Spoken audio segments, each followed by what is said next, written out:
action. So here I was minding my own business, watching some of the footage from Hermes Gasparini's visit to Dubai with Larry and everything, and just out of nowhere I had a completely different train of thought into a completely different direction. I remembered I wanted to do a video about this for a long time, which is as follows. So, in one of my previous videos, I discussed about the sheer power of the latter categories. Sorry, and I discussed just about kind of like how pound for pound they're actually a force to be reckoned with, and you'd be just surprised how less of a gap there is between the lightweights and the heavyweights. Not that the lightweights would necessarily beat the heavyweights, but their raw output is just huge when you just make the comparison, and a lot of people would be surprised by this. In this video, I'd like to talk about something similar yet completely different, which is the nationals. So everyone kind of like discards the nationals just because they're like the stepping stone for a lot more things that need to be that need to happen in order to finally reach the worlds. And at the worlds, that's where like the Super Bowl is, and people are just revering the Super Bowl as being, the worlds as being like the thing to go for. It's like the Mr. Olympia of the arm wrestling world. Sorry, this video is just getting better by the second. Really professional. So anyhow, the thing is that, in my opinion,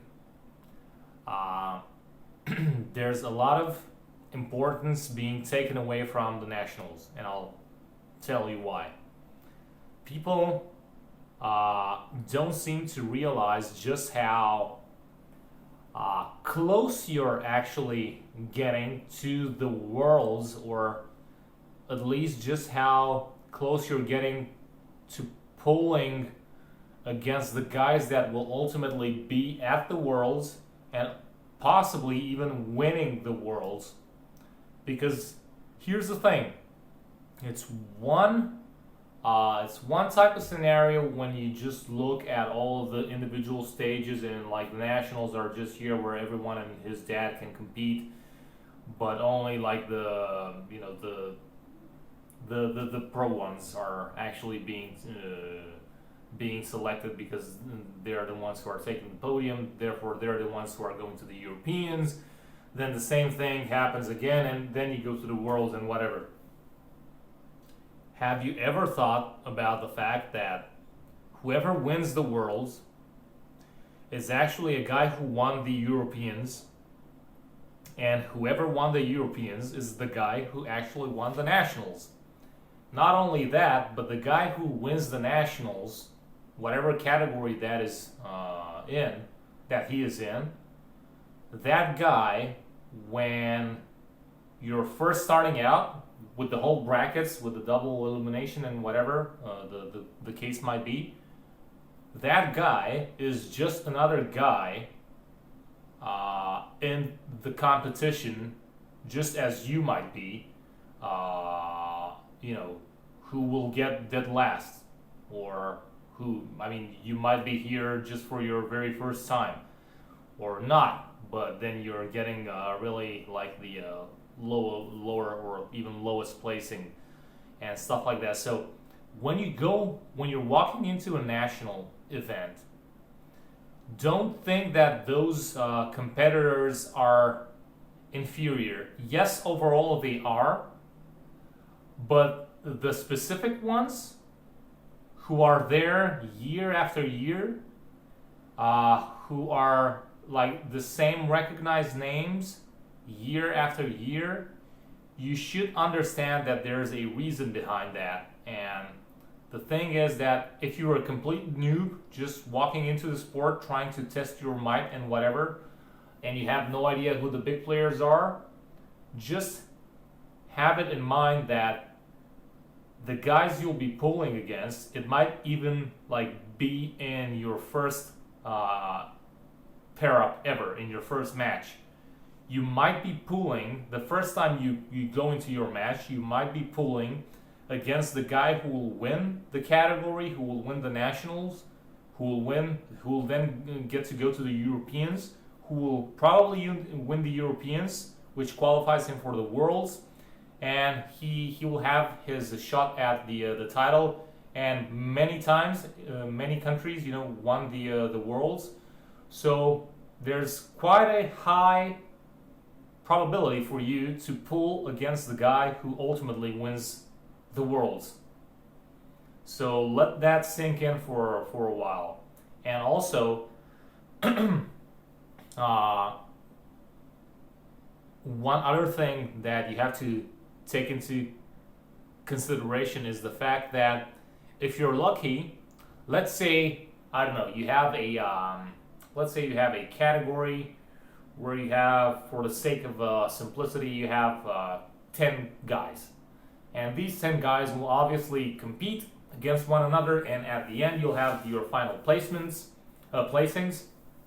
and you'll have guys being ranked 1, 2, 3, which is the podium, then 4, 5, 6, all the way down to 10. Now, if you're lucky, let's say that, let's take down, let's take a step backwards and start it all over again. So let's say that you are ultimately going to be, not ultimately, sorry, I'm just trying to find a proper way of saying this without making some error. Let's say overall you'd probably be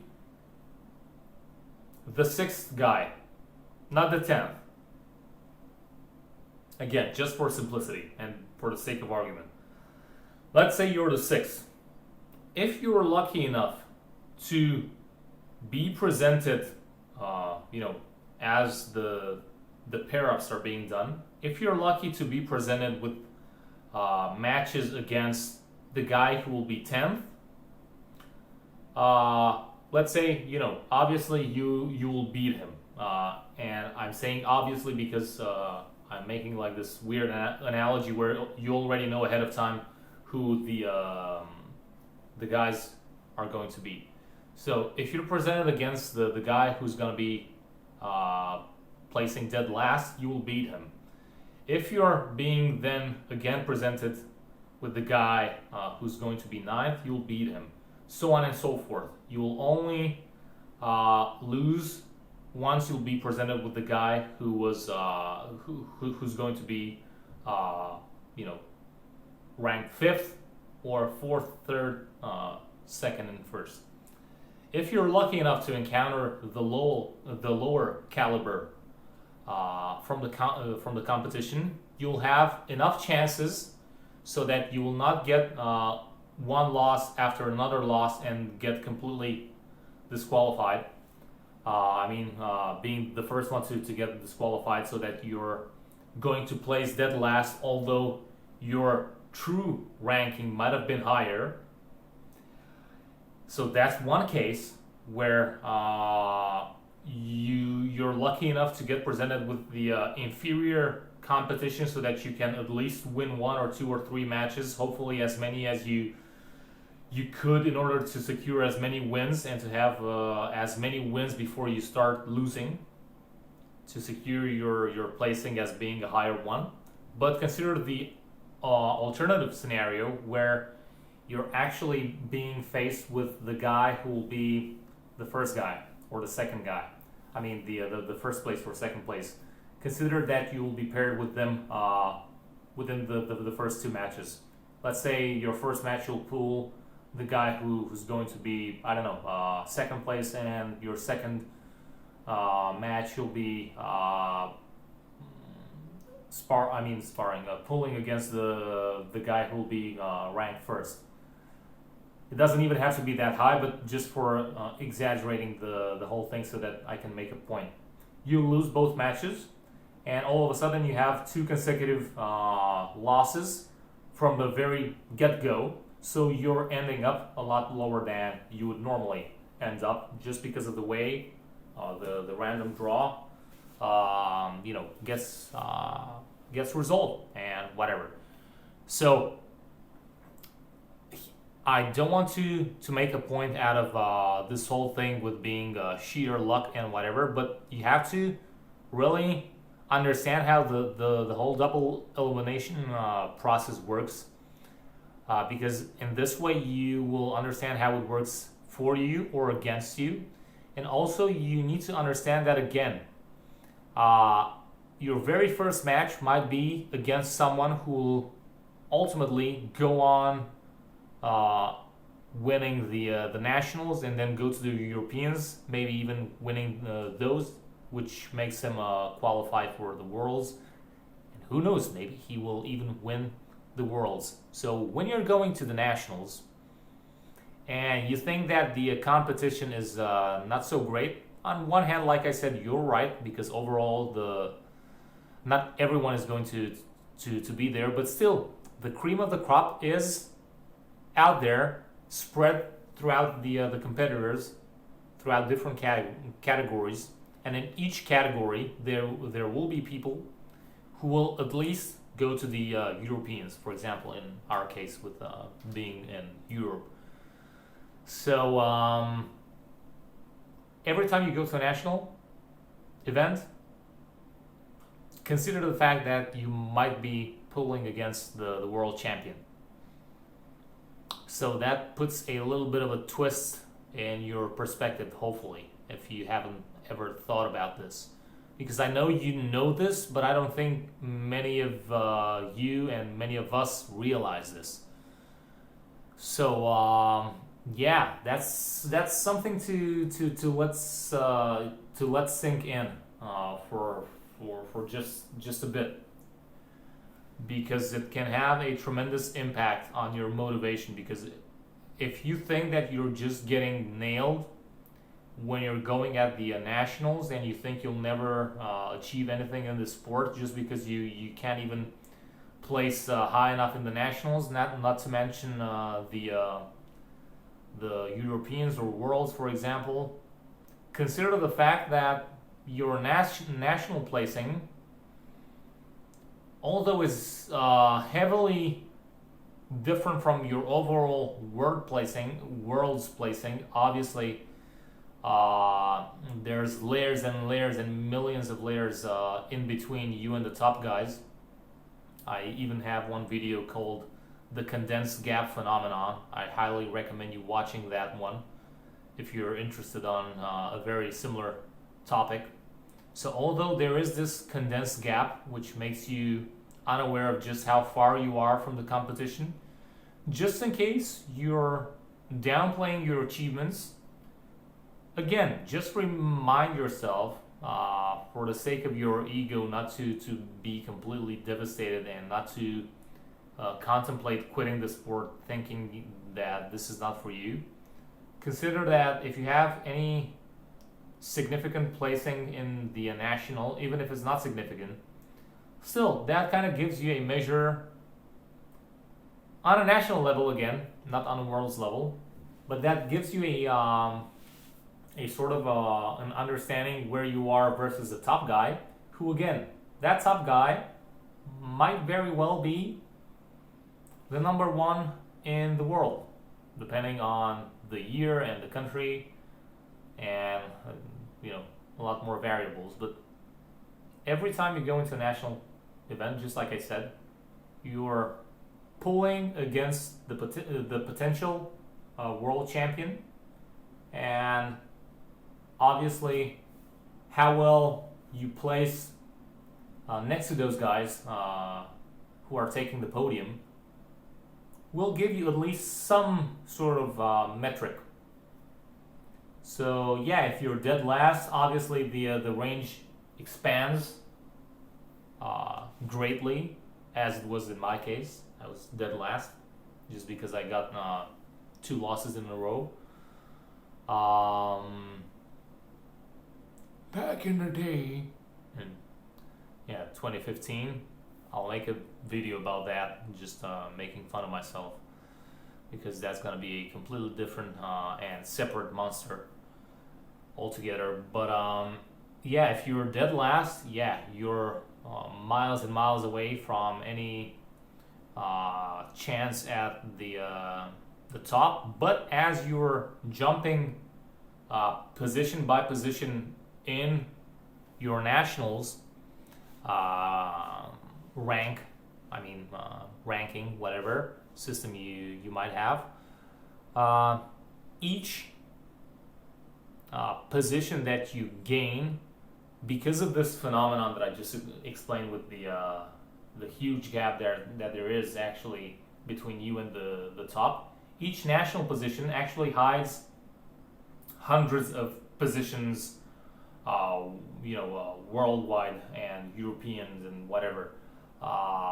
So each time you advance, you're actually skipping hundreds of guys on a world level, because ultimately, like if you're number one, you're there up with the cream of the crop who will go into the worlds eventually. But for example, if you're not number one and you're like number two or three, or even if you're not getting the podium, the closer you get to the podium, the more chances you have to now level up and go to the Europeans. And then again, you'll have sort of a similar thing going on there, and you'll probably be once you reach you barely reach the podium. Let's say one day you make it, but you're still not that great. You make it on the podium for the nationals. Now you're, congratulations, you're going into the Europeans. Now again, probably the same is gonna happen there. You're gonna be pretty much like dead last or amongst the ones that are bottom.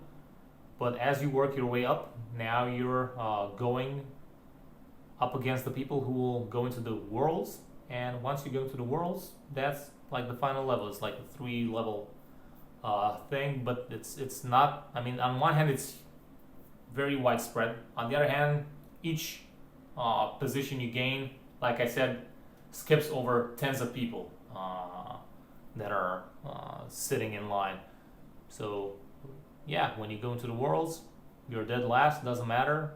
Then as you're approaching the podium, now you already know it's the final level, so you're approaching the top dog in your category. So eventually, if you manage to win that, that's gonna be it. And fun fact is that every year when you have to qualify for these things, you'll be going back to the nationals, and now you'll be like the cream of the crop, and other people will be unaware of who probably you are, and they won't be aware of the fact that whenever they're pulling against you, they're not just getting pinned by this guy who's like just this national level whatever dude, and they're they're completely worth nothing. It's the same similar situation. Same similar. You got the point. It's the same situation. They're pulling against a guy who will go. This time that guy is you, and you'll go to the Europeans and then to the Worlds, and whether you win the Worlds or not, it's just a matter of time, right? Yeah, that's pretty much it. My whole point here was not to underestimate any opponent in general, because of all the things that we already know as people ever since we were kids, but not just the general. Don't overestimate your opponent, not just the general consensus on that. I wanted to make more specific discussion on this very neglected aspect. Whenever you're pulling someone in the nationals, you're having some high chances of pulling against the guy who will win the Worlds. And I said this already way too many times in this video, so I'll just shut the fuck up. And until next time, guys, please let me know if you want to hear more things like these, but even more important than that, I want to know what you guys thought about this topic that I already discussed about in this video. I want to know your opinion. Do you agree? Do you disagree? Do you have a different point of view? Did you like the video? In that case, hit the like button, share, subscribe, whatever. If you disliked it, please double click on the dislike button in order to have full effect. So yeah, hate, troll, whatever, I don't care, as long as you keep the ball rolling, because I want to engage you guys into some meaningful conversation. So until next time, I guess my ranting is over, and bye-bye.